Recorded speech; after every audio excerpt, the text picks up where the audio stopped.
shoes and out the door. 5, I'm alive. 6, 7, 8, feeling great. Hello and welcome back to Beyond Your Wildest Dreams podcast. My name is Dr. Noah DeCoyer and I am your co-host. Today our guest is Mike Goldman from Performance Breakthrough. Mike is a nationally recognized speaker, coach, and author of the book Performance Breakthrough, The 4 Secrets of a Passionate Organization. He has spent over 25 years coaching and consulting to small, mid-size, and Fortune 500 companies. Throughout his career at Accenture and Deloitte Consulting, he helped companies like Disney, Ralph Lauren, Chanel, Dillard's, Liz Claiborne, and Levi Strauss. In 2007, Mike founded Performance Breakthrough to help mid-sized companies achieve dramatic business growth. He does this by working with leadership teams to ensure they have the right people, strategies, and execution habits for growth. He is a certified Gazelles International coach. Mike's clients value his vast experience with organizations of all sizes, as well as his incredible passion and energy. His no-nonsense practical style enables individuals and teams to uncover opportunity areas and achieve revolutionary results with laser focus. Mike, how are you today? Good. No, it's good to talk to you again.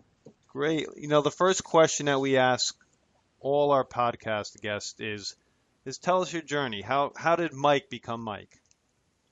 Well, it's a great question, and I started out. Grew up in the Bronx, New York, live in New Jersey now. I started my career right out of undergrad. The days when an undergrad still meant something. Started right out of undergrad and went into consulting. Worked for what's now Accenture. Spent the first, basically 17 years of my career working for big consulting companies and working for Fortune 500 companies like Chanel and Levi Strauss and Polo Ralph Lauren, Walt Disney Company, and others. And then about 10 years ago, I decided to start my own company and really focus on small and mid-market companies as well as some individual coaching, just because I found working with the big Fortune 500s, frankly, to not be as rewarding as I had wanted it to be. Kind of tough to get those ships to turn. And when you do have an impact, you really find out you're not really impacting the people that are there day to day. You just may be putting some more dollars in some shareholders' pockets. But when I work with small and mid-market companies and entrepreneurs, I really feel like I'm impacting people's lives. So love what I do. I've had my own company, Performance Breakthrough, as I said, for the last 10 years or so. Great. Now, there are definitely some entrepreneurs on our podcast list. There are definitely people that own mid-sized companies. But is it safe to say that even people who do not own companies can get a lot out of this interview and a lot out of having a high level of passion in their life? Absolutely. Absolutely. And part of it is, I'll make sure that I'm sharing what is it that I do to make sure that I've got my head screwed on straight and I've got not only the right goals and the right execution, that stuff, but most importantly, the right attitude, the right mindset. So, number one, from my perspective, I'll make sure to share that, which has helped me, really grow my business to the level it's at now. And the other thing is a lot of the concepts that I talk about, a lot of the concepts in my book, The 4 Secrets of Passionate Organizations, absolutely apply not only to an organization, but apply to the individual as well. Cool. Let's get into your book. I read the very first copy of it, I don't know, 6-7 years ago, maybe less than that. I'm not sure. I know you have a new edition. You talk about how important it is for everyone in an organization at all levels to be passionate about their work. Why is passion so important? Yeah, it is important. And this goes back, Noah, to what you said is this just important for entrepreneurs or is it important for everybody? The scary thing is what I find is most people are kind of sleepwalking through their lives as it relates to their careers. They're working at something they don't love with that goal of retiring at some point. And then retirement is typically not all it's cracked up to be if you could afford to retire. So I think it is important to be passionate about what you're doing. And that's what the book is all about. And, there's a Gallup study, which I first read about probably 10 years ago, and every time it's updated, the same numbers pop up that say only 29% of individuals are truly engaged in the work they're doing. And that to me is scary. That means 71% of people are just kind of sleepwalking, through life. And that not only means that companies are, kind of running at 1/3 of their kind of full capacity, but it also means there are a whole lot of people out there that are just not doing what they love to do. So from an entrepreneur's standpoint, from a business standpoint, passionate employees are great for you, right? They're more productive, they're more creative, they refer other really passionate people. But just for those folks out there that don't have a business, or maybe you are an entrepreneur, but you're just an entrepreneur of one, if you're not passionate about what you spend most of your waking hours doing, then you're really, you're missing the boat, and you're missing a great opportunity to really get the most out of life. I know as a practicing chiropractor, it's my passion that draws people into the office, and it's my passion that keeps people in the office. So I could see it in my own business how important it is every day. Every day. Now, what's the number one obstacle for small, medium-sized businesses that they face when they're trying to get busier or they're trying to scale up?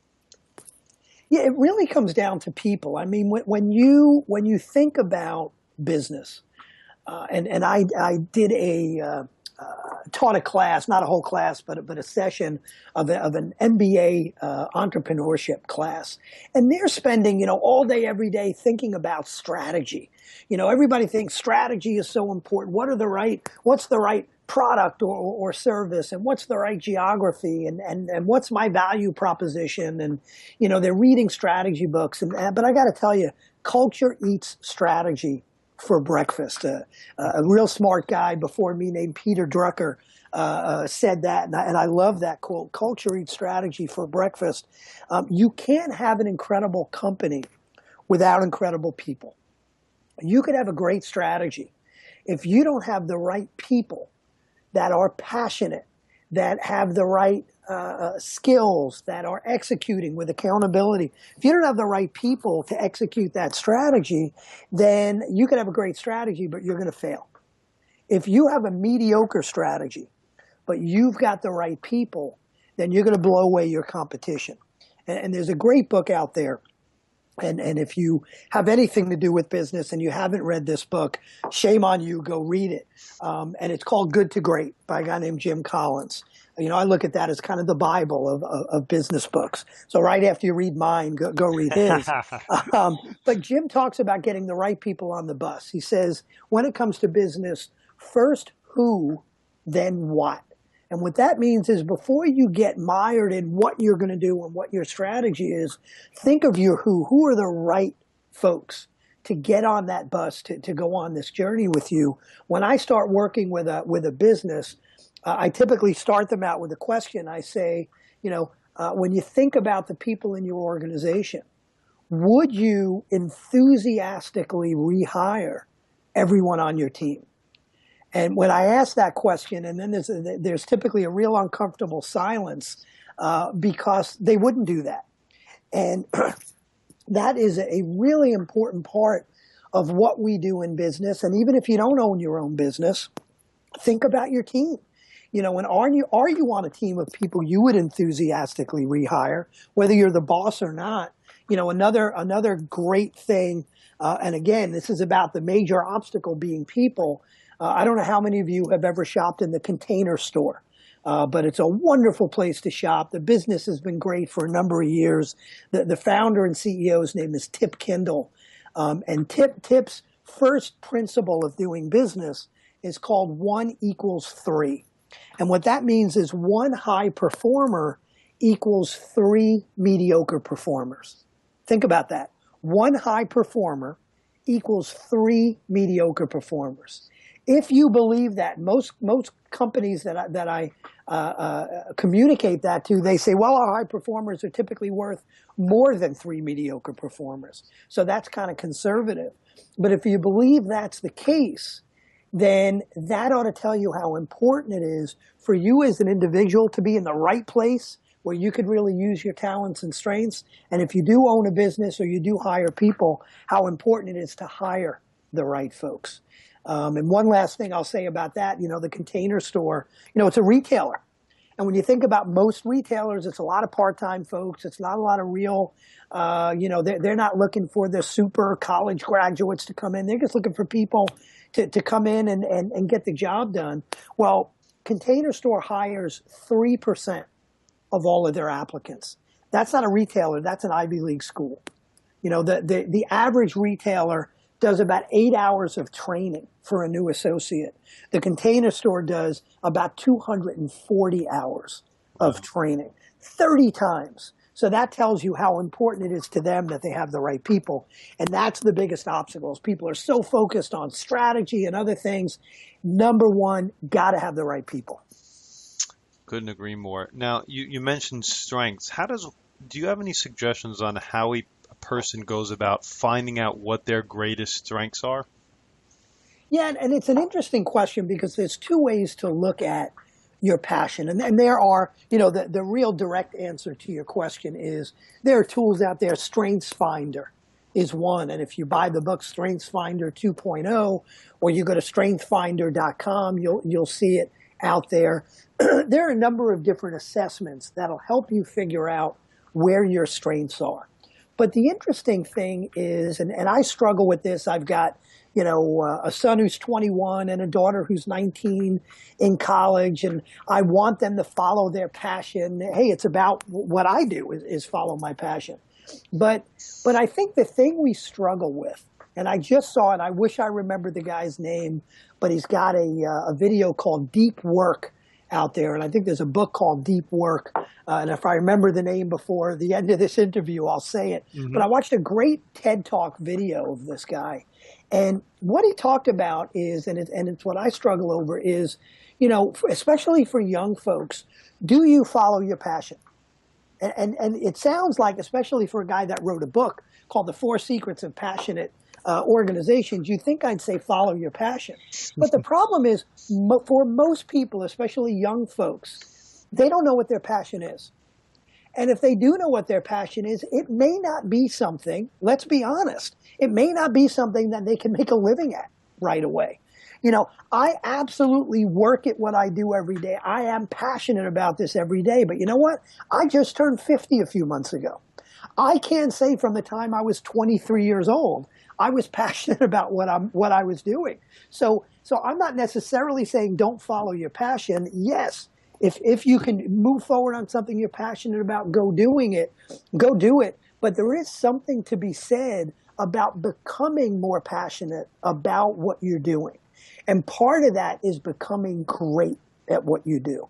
It's practice. It's 10,000 hours of practice. It's doing something over and over again until you could be what they call have unconscious competence, and you will build that passion for what you do. So yeah, there are tools out there, but part of it is kind of instead of finding something you love and doing it, it's also trying to figure out how you get to love what you do. So you're saying passion, it could be a learned experience in your life?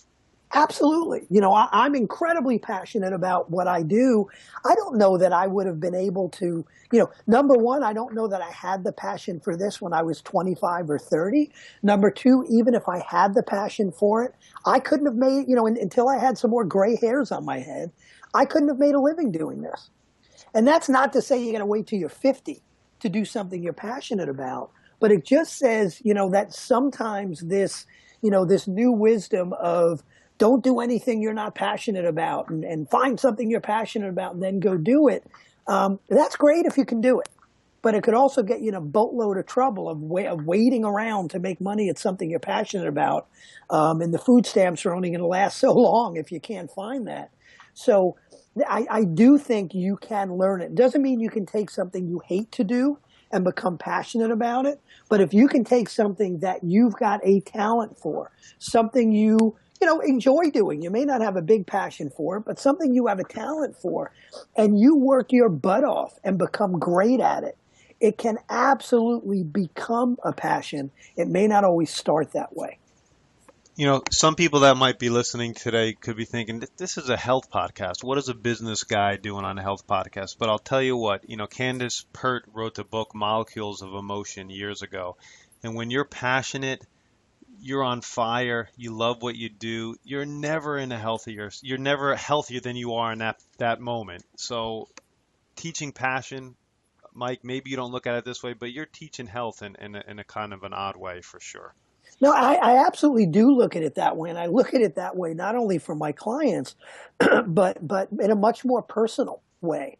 When for a lot of years, for the first, 15, 17 years of my career, I was always a very hard worker and I always had very challenging positions. And I would count up the number of hours I worked. And on a weekend, I'd look at my wife, I put in 65 hours this week or 70 hours this week, or I only worked 55 hours this week. I never look at that anymore. And I don't work because I have to.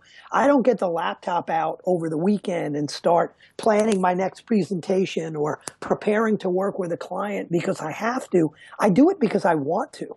Right. And I never count up the hours. And it feels like that I'm making money from this great hobby. And it does impact your health. I know a lot of people that aren't happy with what they're doing and they seem to be sick all the time, or at least complaining like they're sick all the time. And man, the energy I have from the time I wake up in the morning, because I love what I do, I know that's got to have a major impact on my health and well-being. Agree. Now, and I'm glad you brought up Strength Finders. I've taken the Strength Finders test. My wife's taken a Strength Finders test. I've done a lot of training and some coaching on Strength Finders, and I highly suggest anybody and everybody taking the Strength Finding test for sure. Now, circling right back to your book, Performance Breakthrough, it's written in a narrative style, which is a bit unusual for a book about scaling businesses. Why did you write your book this way? Well, a couple of reasons. And one reason is everybody loves a story and everybody remembers a story. I read too many business books and I read about 30 books a year. I'm a crazy reader. I'm reading 2 or 3 at a time typically. But I read too many books that say everything they have to say in about 30 pages. And then the rest of the book is just saying the same things over and over again because a pamphlet doesn't make a lot of money. They want to sell a book. So it's very frustrating. And so I wanted to tell a story that the book from start to finish really had some meaning, that people would remember, that didn't give you 12 of this and 5 of this and 7 of that and 20 of these to fill the pages of the book. It is focused on these 4 secrets of passionate organization. So I like books like that, so I wanted to write a book like that. The other thing is the story behind the book. I have, and Noah, I know you know this, we've talked about it. I have a son that has Asperger's syndrome, and it's been a struggle. He's 21 now. It's been a struggle from the time he was about 2 years old. And my wife and I, about 8-9 years ago, were at an Asperger's conference. It was a group called Aspen, which is an Asperger's Parent Support Network. And by the way, for those of you who don't know what Asperger's syndrome is, it's kind of a high-functioning form of autism. Mm-hmm. So we're at a conference, and I had already been doing a bit of public speaking, talking about how to increase productivity. And we're at a conference, and there's a gentleman up there speaking about how to raise resilient children. And a guy named Dr. Brooks, an eminent, psychiatrist, great book. And he's talking about how to raise resilient children. And I couldn't believe what I was hearing because it was almost to the word exactly what I had been telling companies to do for years to get more productivity out of their people. And I kind of elbowed my wife, Angela. I said, you hear what this guy's saying? This is what I tell companies to do. He's telling us we should do this with our kids. And it was a seed of an idea there, but I wasn't sure what it was. And I wound up writing the book based on it. And the story of the book is about a guy who's running a business, who's got a son with Asperger's, and he finds this therapist who teaches him how to do a better job in working with his son. And he takes those same ideas And it's these four secrets that I call acceptance, leverage, impact, and celebration. Takes these four secrets he learns to deal with his son, and he implements it in his business, and his business takes off. So that's the story in the book. So it's a very personal story, which is why I wrote it that way. But I also know it makes it a very easy, enjoyable read for people. I can't agree with you more about stories. There's another book that I read called, I think, Whoever Tells the Best Story Wins. Stories sell. Stories convey a message that people do not forget. You're absolutely right. Now, what are the four secrets? We don't have to get into them too much, but tell us what the four secrets are again. Yeah, I'll give you the real quick version. So Right. The first secret is called acceptance. And acceptance is, we all we live by the golden rule, right? And one way to say that is treat others the way we want to be treated. And I actually think that's a big mistake, to treat others the way we want to be treated. Why should I treat everybody the way I want to be treated if we're all different? So it's about the platinum rule of treat others the way they want to be treated. And the reason I use the term acceptance is that we have to accept that we're all different. That we have to treat others the way they want to be treated, not the way we want to be treated. The second secret builds on that, and it's called leverage. Leverage is about, stop beating yourself up and others up for their weaknesses. You want to discover and leverage people's passions and people's strengths. So it's kind of what we've been talking about, is leveraging those strengths as opposed to beating people up for their weaknesses. The third secret is called impact. Impact is about giving people the freedom to get the job done. It's about allowing them to take ownership, feel like they can have true impact on the organization's bottom line, as opposed to saying, here's the 27 steps you need to do, follow them to the letter, go do it. Allowing people to feel like they have true impact. And then the fourth secret is called celebration. And celebration is about keeping a constant flow of positive energy throughout the organization. Celebrating your team's accomplishments, big accomplishments, small accomplishments, and just finding ways to have fun at work. People say it's work, we're not supposed to have fun. We spend most of our waking hours at work. If we can't have fun there, I think we're making a big mistake. So it's acceptance, leverage, impact, and celebration. Thank you. I love those. I love those so much. Now, you work with companies, people, entrepreneurs day in and day out. But I know you work on your own mindset. What helps you and works best for you the most? Yeah, for me, it's a combination of a number of things. One is, just part of it is having the right goals out in front of me. Part of what I'm looking at above my desk, I have my 3-year vision where I looked at 6 different areas of my life, projected out 3 years from now, and kind of wrote it as a thank you letter. Thank you to the universe. Thank you to God. Thank you to myself. I'm grateful that all these great things have happened over the last 3 years, but I'm projecting out as if I have, projecting all these great accomplishments over the next 3 years and then looking back at it. The reason it's important for me to think about that vision and be thinking out 3 years is because it's so easy to get caught up in the day-to-day frustrations. And we all have them. No one's life is perfect. But if you don't have, part of your focus on a bigger picture, then you're going to get yourself in trouble. So I think having that long-term vision is important. Some of the shorter-term things I do, for me, I'm not a big meditator, although I've taken a meditation class. I love the idea. That's a tough thing for me. But what I do that's kind of my meditation is I take long walks. I try to, and it gets a little tougher a winter time, but I try to 3 or 4 days a week get out there and take about a 5 or 6 mile walk.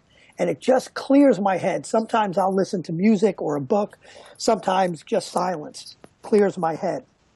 The right music, especially in those times that I am not feeling at the top of my game, I know there are certain songs that just get me in this amazing state. No matter how I feel, if I put on AC/DC Back in Black, I can conquer the world. So there's certain songs. I was going to ask you that. Like I said, you got to give us some songs. So we got one. I tell you, my top 2, and there's a lot of music I love. I'm a Who fan from when I was a kid. I love the Foo Fighters. I'm a rock guy. But my top 2 songs that just get me in this incredible state of mind is AC/DC Back in Black and Led Zeppelin Kashmir. All right. Those songs, oh my God, the energy. And the last thing I'll say, so I talked about the vision, I talked about walking, talked about the music, but the other thing that I do every day, actually Monday through Friday, not 7 days a week, but I create it first thing in the morning. I journal, and when I say journal, it's not dear diary. I'm mad at my wife today. The journal is I start off every day saying what are the 3, 4, or 5 outcomes that I'm committed to achieving today. Notice it's not a to-do list. It's not what are the 3 things I'm going to do. It's what are the outcomes I'm committed to achieving. So like this podcast, it's not do the podcast, at a certain time, with Noah. It's my outcome is more about, hey, I want to feel like I've impacted, hundreds of lives, Right. by doing this. So I start off the day with what my outcomes are, and it keeps me focused. But most important, what I do in my journal throughout the day is I have a section called Good News. And good news is throughout the day, anything that happens that goes really well, from big things like I brought on a brand new client onto my practice, or I had a great breakthrough, session with a client, to things that just maybe I had a great conversation with my daughter, or my wife and I had a great dinner and really had a great conversation. Big and small, it doesn't matter. I write it down on that good news, because we as human beings, one of the challenges we have is we all too readily remember all the bad stuff that happens, and it tends to overshadow the good stuff. I want to make sure that when something good happens, I write it down so I don't forget it. So I never feel like I had one of those days when everything went wrong. And if I ever do have a day where there was nothing to put in the good news, then all I have to do is flip back to the day before or the week before, start browsing through, and I see all the good things that are going on in my life. And it just keeps me away from that negative thinking. They say garbage in, garbage out in your brain. I want to make sure I'm putting some really good positive stuff in my head every day. That's great. I'm going to add that to my journal too. That's a great idea. I love that good news section. Now let's boil this down just a little bit. For our listeners, what is the one thing you'd recommend they go out and do right now with their businesses or with their lives in general? Yeah, and I guess I'll focus. Let me focus on lives versus business. Is the first thing I think people ought to go do is you need a recipe for you as to what does it take to keep your head in the game every day. What does it what does it take to get you at kind of your optimal capacity? And that doesn't mean so that you're working real hard every day and accomplishing, unbelievable things in business. It just means, it may mean that, but it really just means, what does it take to keep your mindset in a state of high energy and high passion? For me, like I said, that recipe is taking a walk or listening to music, and it's journaling. And there's certain things I do every day. There are certain things when I get in certain situations I'll go do.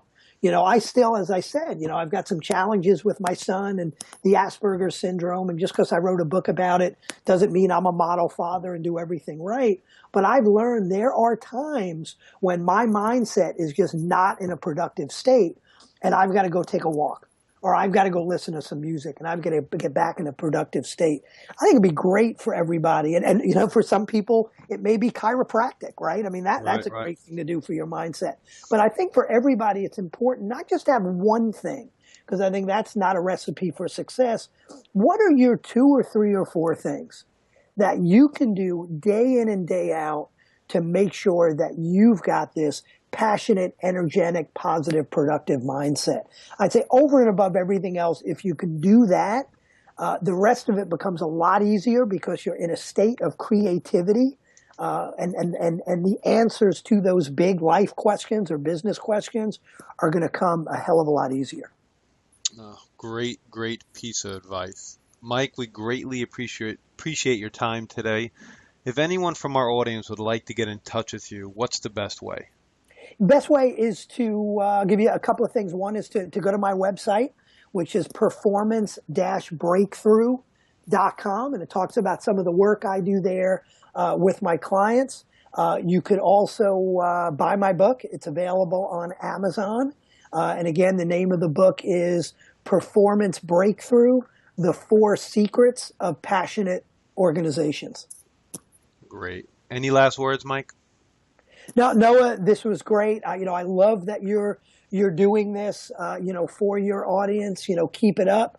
And for everybody out there, I guess the last thing I'll say is, live your passion. That may mean finding that passion. That may be figuring out how to become more passionate about what you're doing. But absolutely live that passion and lead with passion in your lives every single day. Great. Thank you. Thank you. My name is Dr. Noah DeCoyer, your co-host, and you are listening to the Beyond Your Wildest Dreams podcast. If you like what you've heard today, please share this with your friends and family and encourage them to subscribe on iTunes. You can sign up for our incredible weekly email at www.centerforepigeneticexpression.com. And please let me encourage you to check out our first project/summit at www.painreliefproject.com. Thank you, and as my oldest son Hayden says, be awesome and never unawesome.